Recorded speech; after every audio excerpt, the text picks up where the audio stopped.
ಇದು KEBರ ನಿರ್ಲಕ್ಷ್ಯದಿಂದ ಆಗಿರೋದು.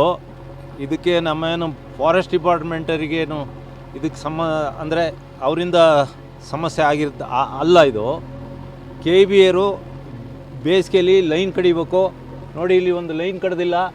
ಆಮೇಲೆ ಇತ್ತೀಚಿನ ಹೈಕೋರ್ಟ್ ಆದೇಶದಂಗೆ 39 ಮೀಟ್ರ್ ಕಂಬಗಳನ್ನ ಹಾಕಬೇಕು. ಆನೆ ಇರೋ ಜಾಗದಲ್ಲಿ KEBರು ಕಂಬಗಳನ್ನ ಸೈಡು ಮರ ಗಿಡಗಳನ್ನ ಕಡಿಬೇಕು. ಇದು ಮಲೆನಾಡು. ಇದು ಪೂರ್ತಿ ಈ ಆನೆ ಸಾಯೋಕ್ಕೆ ಕಾರಣ KEBರು. ಆಮೇಲೆ ಇದು ಭಾರಿ ನಮಗೆ ಬೇಜಾರಾಗ್ತಾಯಿದೆ. ಇಲ್ಲಿ ನಮಗೆ ಅದರಲ್ಲೂ ಆನೆ ನಮಗೆ ದೇವರು.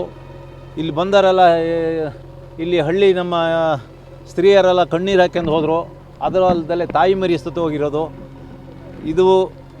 ಇದು ಇವತ್ತಿಗೆ ಕೊನೆ ಆಗಬೇಕು. ಕೊಡಗು, ಸಕಲೇಶಪುರ, ಆಲೂರು, ಬೇಲೂರು ಮತ್ತು ಚಿಕ್ಕಮಗಳೂರು ಜಿಲ್ಲೆಯಲ್ಲಿ ಈಗಾಗಲೇ ನಮ್ಮ ಲೆಕ್ಕದಲ್ಲಿ 15ಕ್ಕೂ ಹೆಚ್ಚು ಆನೆ KEBರಿಂದ ಸತ್ತೋಗ್ತಾ ಇದ್ದಾವೆ. ಈ KEB ಇಲಾಖೆ ಮೇಲೆ ಫಾರೆಸ್ಟ್ ಡಿಪಾರ್ಟ್ಮೆಂಟು ಅಲ್ದಲೆ ನಾವು ಒಂದು ಪ್ರೈವೇಟ್ ಕೇಸ್ ಹಾಕ್ತೀವಿ. ಇದು ಭಾರಿ ಹೃದಯ ವಿದ್ರಾವಕ ದೃಶ್ಯ. ಅದು ಮರಿ ಕರೆಂಟಿಗೆ ಸಿಕ್ಕಾಕ್ಯಂದಾಗ ತಾಯಿ ಕೂಗ್ತಾ ಹೋಗಿ ಅದನ್ನ ಎಳೆಯೋಕ್ಕೆ ಹೋಗಿ ಅದು ಸತ್ತೋಗಿರೋದು. ಮರಿಗಾಗಿ ತಾಯಿ ಅದರದ ಜೀವ ತ್ಯಾಗ ಮಾಡಿದೆ. ಇದನ್ನ ಇಲ್ಲಿಗೆ ಬಿಡಬಾರ್ದು. ಯಾಕೆಂದರೆ ಇದು ನಿರಂತರವಾಗಿ ಆನೆಗಳು ಸಾಯ್ತಾ ಇದ್ದಾವೆ. ಹಾಗಾಗಿ ಇದು ನಾವೆಲ್ಲ ಖಂಡಿಸ್ತೀವಿ. ಈ ದಿನ ಸಕಲೇಶಪುರ ತಾಲೂಕು ಕೆಸ್ಗುಲಿ ಗ್ರಾಮದ ಗೋಕುಲ್ ಎನ್ನುವರ ಹಿಡುವಳಿ ಜಮೀನಲ್ಲಿ ನಿನ್ನೆ ರಾತ್ರಿ ಬಿದ್ದಂಥ ಭಾರಿ ಮಳೆಗೆ ವಿದ್ಯುತ್ ಲೈನು ತುಂಡಾಗಿ ಬಿದ್ದಿತ್ತು. ಅಲ್ಲಿ ಕಾಡಾನೆಗಳು ದಾಟುವಾಗ ಒಂದು ಹೆಣ್ಣು ಮತ್ತು ಅದರ ಮರಿ ಮೃತಪಟ್ಟಿದೆ. ಹೆಣ್ಣು ಕಾಡಾನೆ ಒಂದು ಅಂದಾಜು 25ರಿಂದ 30 ವರ್ಷ ವಯಸ್ಸಿಂದಾಗಿದ್ದು, ಮರಿ ಕಾಡಾನೆ 1.5ರಿಂದ 2 ವರ್ಷ ವಯಸ್ಸಿದಾಗಿದೆ.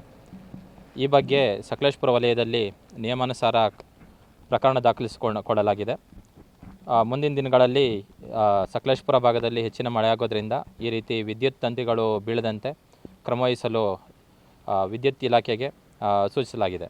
ಹಾಗೆಯೇ ಈಗ ಮೃತಪಟ್ಟಿರುವಂತಹ ಕಾಡಾನೆಗಳ ಮರಣೋತ್ತರ ಪರೀಕ್ಷೆ ಮಾಡಿಬಿಟ್ಟು ನಿಯಮಾನುಸಾರ ನ್ಯಾಯಾಲಯದ ಅನುಮತಿಯನ್ನು ಪಡೆದು ವಿಲೇವಾರಿ ಮಾಡಲಾಗುವುದು.